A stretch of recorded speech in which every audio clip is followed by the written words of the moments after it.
Lição 6, o avivamento no ministério de Pedro. EBD, lição de adultos do primeiro trimestre de 2023, da CPAD, com o tema Aviva a tua obra, o chamado das Escrituras ao quebrantamento e ao poder de Deus. Lição 6, o avivamento no ministério de Pedro. O texto áureo se encontra em Atos, no capítulo 2, versículo 14, que está escrito: Pedro, porém, pondo-se em pé com os 11, levantou a voz e disse-lhes: varões judeus e todos os que habitais em Jerusalém, seja-vos isto notório, e escutai as minhas palavras. Verdade prática, a vida de um crente pode ser comparada entre o antes e o depois de um avivamento. Leitura bíblica em classe, Atos capítulo 2, versículo 14 até o versículo 24. Meus amados, vários personagens destacaram-se naquele momento histórico do dia de Pentecostes. Na história da igreja, isto é notório. Jesus dissera antes da sua morte que haveria de ressuscitar e que não deixaria os seus discípulos órfãos. Ele certamente percebeu e sabia que aqueles 3 anos de convivência com eles mudara todas as suas vidas. Eles deixaram tudo para seguir a Jesus. Você pode observar isso ali no livro de Mateus, no capítulo 19, no versículo 27. Inclusive, profissões rentáveis eles deixaram e de grande importância social, como foi o caso de Levi, que era funcionário público do governo romano. Você confere em Marcos, no capítulo 2, o versículo 14. Jesus prometeu-lhes o Consolador, que ficaria com eles para sempre. Isso está descrito em João 14,16. O Consolador chegou naquele auspicioso dia de maneira visível, impactante, jamais imaginada, com os sinais evidentes de que não se tratava ali de um evento comum ou corriqueiro ou conhecido antes. Eles próprios já sentiram ali o impacto poderoso do derramamento do Espírito Santo. E não por coincidência, mas por providência de Deus, Jerusalém estava repleta de judeus varões religiosos de todas as nações que estão debaixo do céu. E isso não são palavras minhas, é em Atos 2:5 que se trata sobre isto.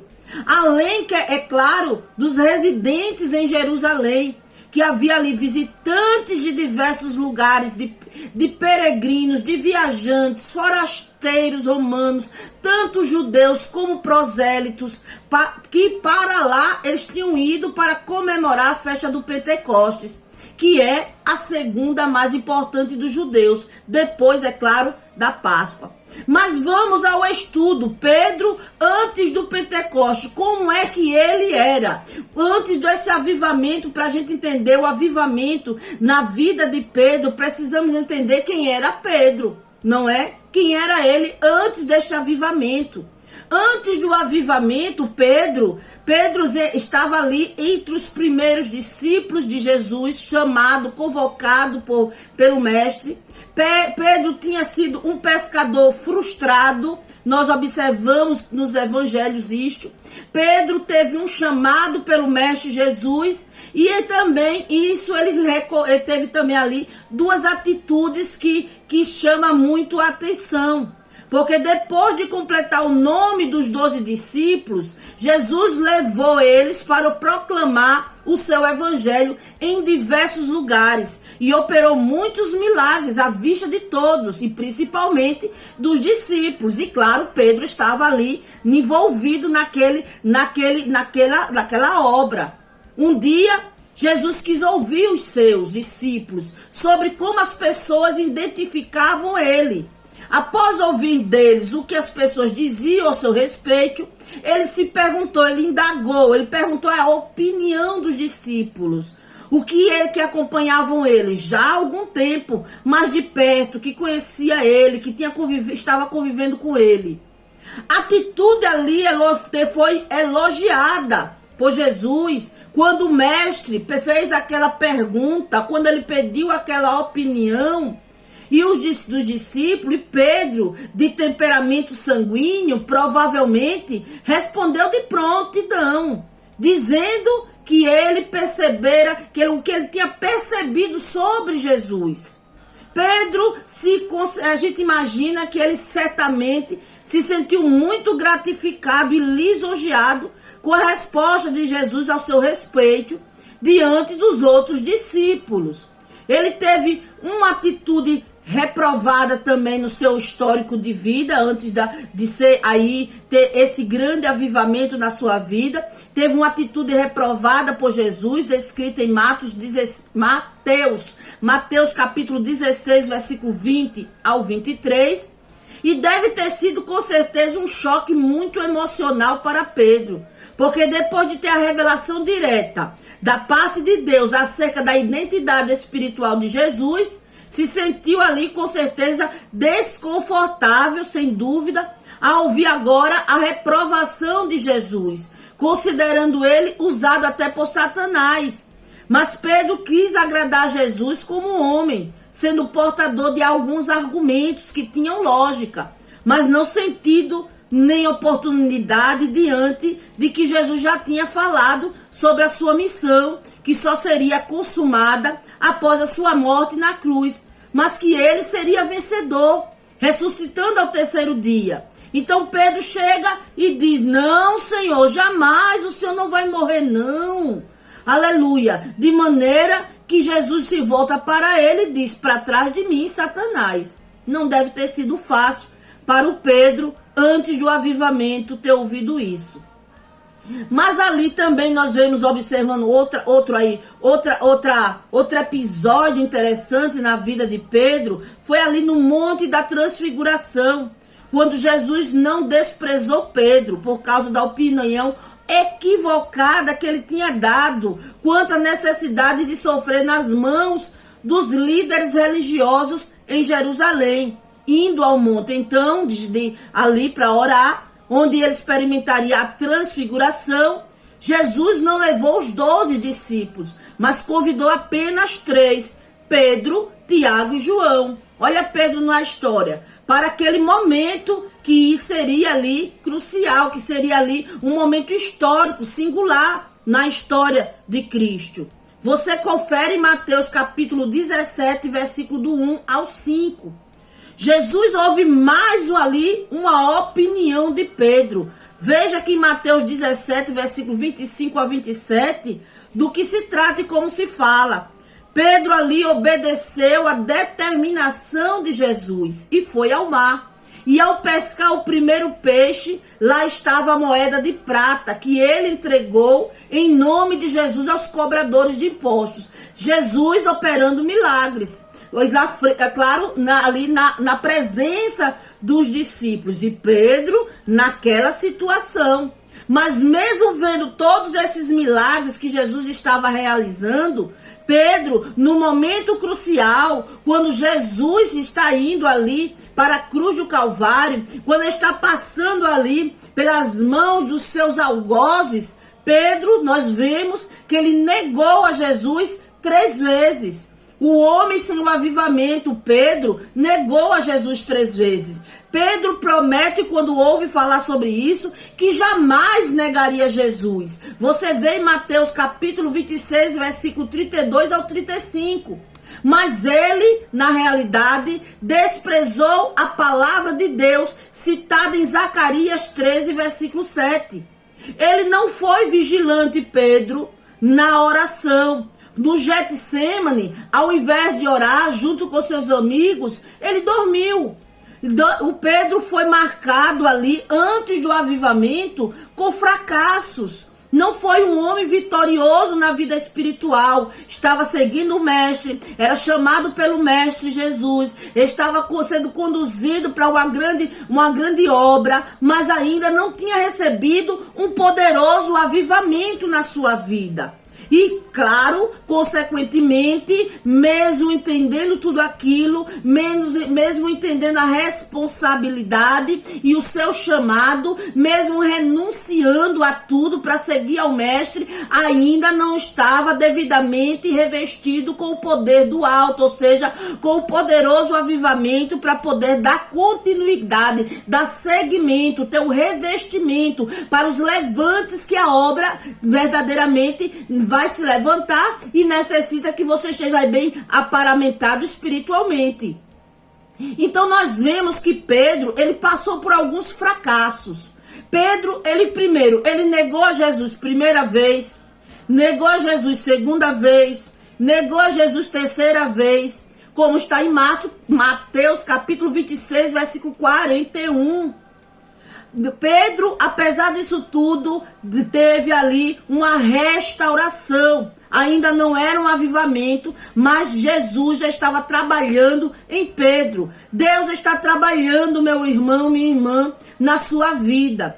Passe isso para os seus alunos na escola dominical. E você que é aluno, entenda isso. Ou melhor, todos como cristão, precisamos entender que mesmo que antes do poderoso avivamento recair sobre a sua vida, você, meu irmão, minha irmã, tem, é claro, esse livre acesso de buscar a Deus e há sim restauração de Deus na tua vida, como houve na vida de Pedro. Ele foi restaurado. O arrependimento, após ter negado Jesus 3 vezes, ele se arrependeu. O arrependimento doloroso de Pedro foi forte. E lembrou-se Pedro das palavras de Jesus, que lhe dissera: antes que o galo cante 3 vezes me negarás. E saindo dali chorou amargamente. Mateus capítulo 26, versículo 75. Não foi fácil para Pedro. Foi alcançado sim, Pedro, pela misericórdia de Jesus. Mas ide, dizer a seus discípulos e a Pedro que ele vai adiante de vós para a Galileia. Ali o vereis, como ele vos disse. Marcos 16, versículo 7. Pedro, no cenáculo, já restaurado do seu fracasso espiritual e moral, Pedro juntou-se aos demais apóstolos, após, é claro, a ascensão, a subida de Jesus para habitar nos céus. E ele passou a habitar, Pedro, no cenáculo com os outros discípulos e com as mulheres que andaram com Jesus. Você vê em Atos capítulo 1, versículo 14. Pedro ali, após ali o grande avivamento, aquele trabalhar, você vê ali que antes do avivamento ainda, Pedro ali, ele participa da escolha de Matias. Quem era Matias? Outro apóstolo que se juntou aos discípulos, não é? Aos apóstolos ali, convocados por Jesus, os 12, porque tinha tido um desfalque. Porque Judas traiu Jesus, enforcou-se, então tinha um desfalque, eles precisavam substituir mais um.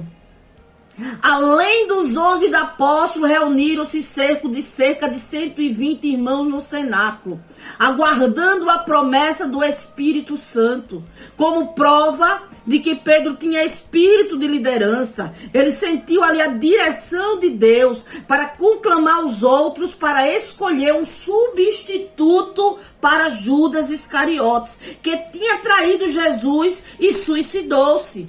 Aleluia!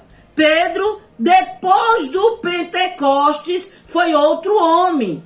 Como já vimos, o batismo no Espírito Santo não é a conversão da pessoa, e sim o poder sobrenatural de Deus na vida do crente fiel que toma a decisão de buscar o Espírito Santo para ser testemunha de Cristo de maneira, é claro, diferenciada. Jesus, ele prometeu aos seus discípulos que já tinham o Espírito Santo neles, eu habitando com eles. Ele prometeu outro Consolador, que haveria de ficar com eles para sempre. Então Pedro, batizado no Espírito Santo, foi outro homem, porque após ele ser batizado no Espírito Santo, Pedro, ele foi transformado em outro homem. Pedro levanta-se com ousadia e intrepidez, dirige-se à multidão cheio do Espírito Santo. Veja Atos 2, versículo 14 e 15. E ali você vê também Pedro explicando o que aconteceu no cenáculo. Atos 2, versículo 16 ao 18. Então Pedro também, ele conclama os irmãos ao refletir, a pensar sobre Jesus. Como nenhum outro apóstolo, Pedro, ele discorreu com firmeza sobre o papel glorioso de Jesus, aprovado por Deus com verdadeiro avivamento espiritual. Atos 2, versículo 22 ao 24. Pedro vê ali, tem outro episódio após, isso logo após o quê? O derramamento do Espírito, o avivamento. Pedro já era outro homem. Ele faz o quê? Ele cura um coxo. O avivamento na Porta Formosa é algo extraordinário. Porque ali foi um avivamento na vida de Pedro que continuou, foi contínuo, revelou-se nos dias que se seguiram.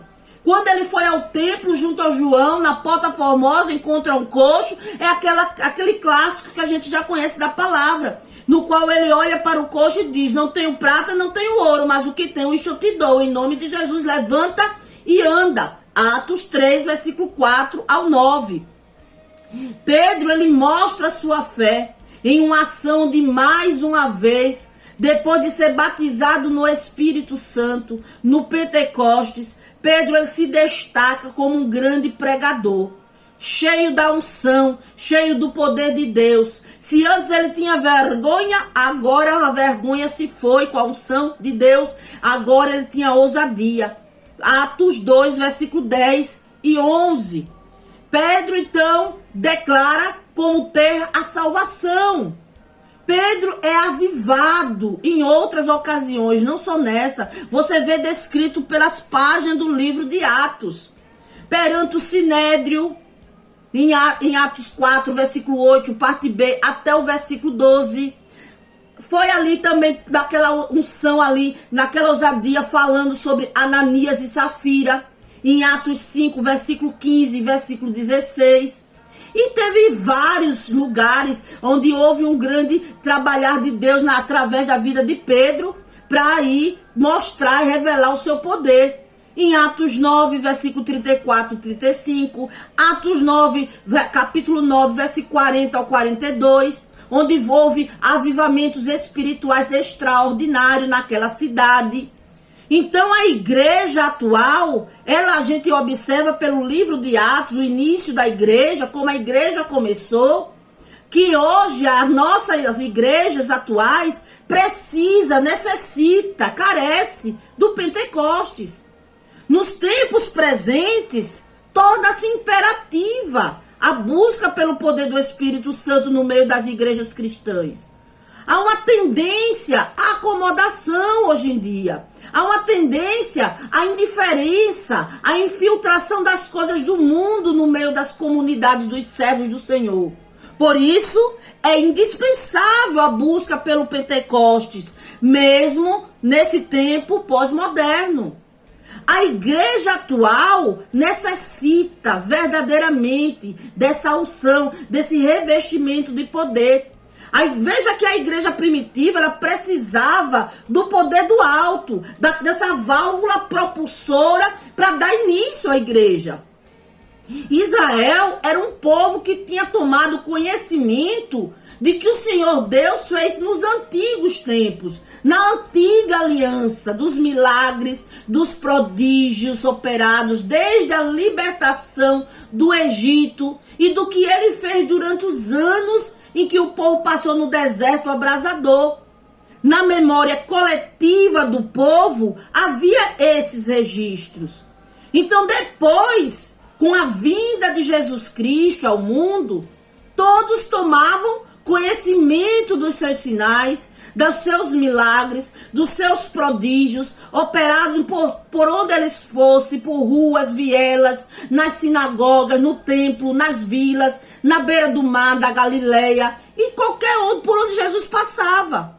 E até fora de Jerusalém, Porque a fama de Jesus, como diz ali naquela passagem da mulher cananeia, já tinha ultrapassado os muros de Jerusalém. Foi assim que a mulher cananeia ouviu, creu, depositou a fé no coração e correu atrás de Jesus, atrás da sua bênção, do seu milagre para sua filha. O povo de Israel, ele viveu um tempo sem ouvir a voz de Deus. A igreja, nos seus primórdios, nasceu debaixo do grande avivamento, trazido por Jesus por meio do seu evangelho de poder, porque o evangelho de Jesus é evangelho de poder. O evangelho é espírito, o evangelho é palavra, e palavra é espírito e vida. Então assim começou um novo tempo no Pentecostes. Já vimos em capítulos anteriores, já vimos aí em lições que já aí anteriores dessa lição aí, não é? Domingos passados aí que já estudamos, e como Deus manifestou o seu poder e trouxe avivamento nos evangelhos. Em Atos dos Apóstolos foi implantado pelo Espírito Santo o modelo de igreja que Deus quer ver no mundo em todos os tempos, sobretudo nos que antecedem a volta de Jesus. Jesus está às portas, você não crê? Pois então, entenda que é necessário, então, revestimento de poder. Tempos de incredulidade global estamos vivendo, porque nos dias de hoje, a realidade espiritual do mundo mudou drasticamente. E isso, é claro, antevendo essa realidade.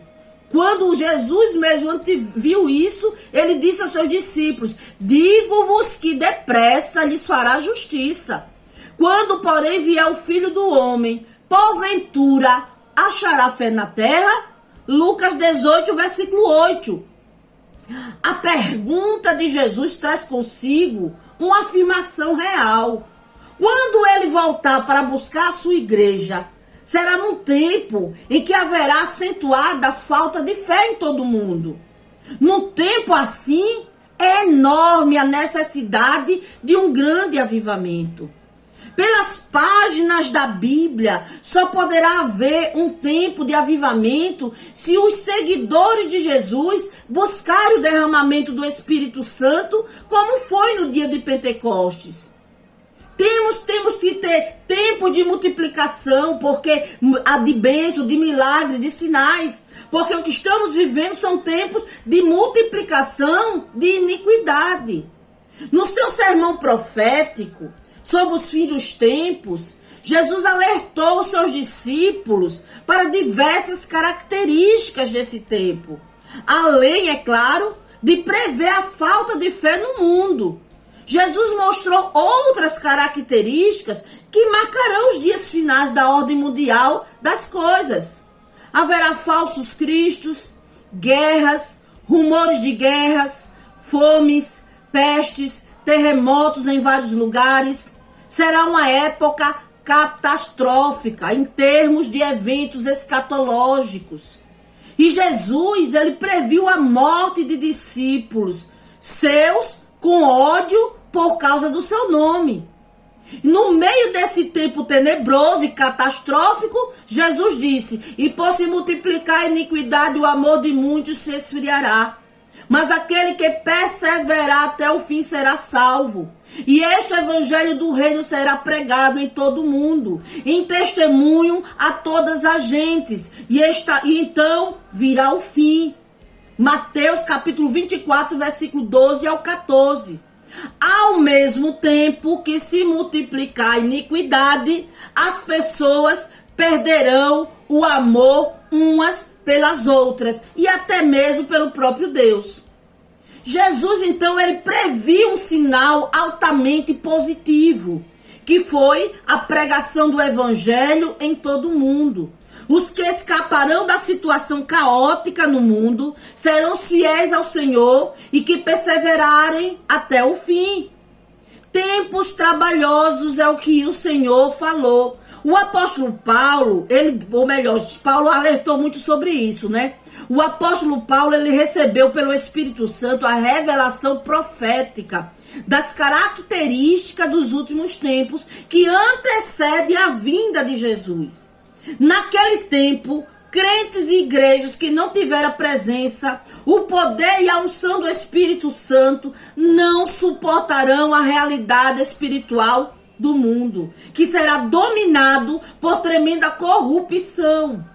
Paulo, escrevendo a Timóteo, o jovem obreiro e o seu filho na fé, lhe disse: sabe, porém, isto, que nos últimos dias sobrevirão tempos trabalhosos, porque haverá homens amantes de si mesmos, avarentos, presunçosos, soberbos, blasfemos, desobedientes a pais e mães, ingratos, profanos, sem afeto natural, irreconciliáveis, caluniadores, incontinentes, cruéis, sem amor para com os bons, traidores, obstinados, orgulhosos e outros mais, mas amigos dos deleites dos que amigos de Deus, tendo aparência de piedade, mas negando a eficácia da piedade. Destes, diz Paulo, afasta-te, Timóteo. 2 Timóteo capítulo 3, versículo 1 a 5.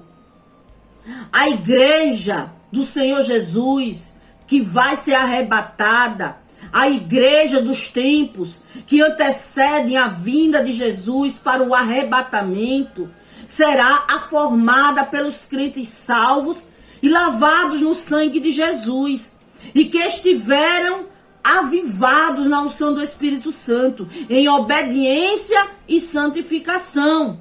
Confira, tome nota de Hebreus 12, versículo 14, 1 Tessalonicenses, capítulo 5, versículo 23 e 1 Pedro, capítulo 1, versículo 15.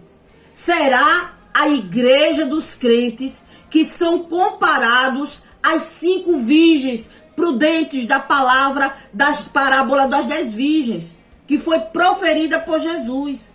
5 delas serão prudentes e as outras 5 insensatas. As prudentes, além de terem azeite nas suas lâmpadas para a espera pelo noivo, tinha reserva nas vasilhas, enquanto as insensatas ou loucas apenas possuíam azeite nas lâmpadas e não tiveram tempo de reabastecê-las. Quando se ouviu o grito da chegada do noivo, Mateus capítulo 25, versículo do 1 ao 13, veja isso aí. Além de ser constituída de crentes, a igreja do Senhor, de crentes prudentes, a igreja que vai subir, ela é santa, ela é consagrada a Deus, na unção do Espírito Santo, comparada a uma virgem preparada para o seu esposo no dia das núpcias. Paulo, ele remete a esse fato quando ele fala dos deveres dos maridos para com as suas esposas, exortando-os a amá-las como Cristo ama a igreja, a ponto de dar a vida por ela, para a santificar, purificando-a com a lavagem da água pela palavra, para a apresentar a si mesmo igreja gloriosa, sem mácula, nem ruga, nem coisa semelhante, mas santa e irrepreensível. Efésios 5, versículo 26 e 27. Que Deus nos ajude para que nós, os salvos, estejamos preparados para ouvir o toque da trombeta do arcanjo no arrebatamento. Amém, meus queridos? Eu dei uma resumida aí, uma enxugada no assunto, porque ele é vasto. Mas deu para você entender, não é? Entre por esta área, ao ministrar a sua palavra aí na escola dominical, você professor da escola bíblica dominical, fazendo esse seguinte, esse paralelo de Pedro antes do avivamento, Pedro após o avivamento e o que Jesus, o que Deus quer com esse grande avivamento na sua igreja. Amém? No mais, que Deus te abençoe poderosamente, abençoe a sua vida, a sua casa, o seu ministério e toda a sua família, em nome do Senhor Jesus Cristo. Um forte abraço e até o próximo vídeo.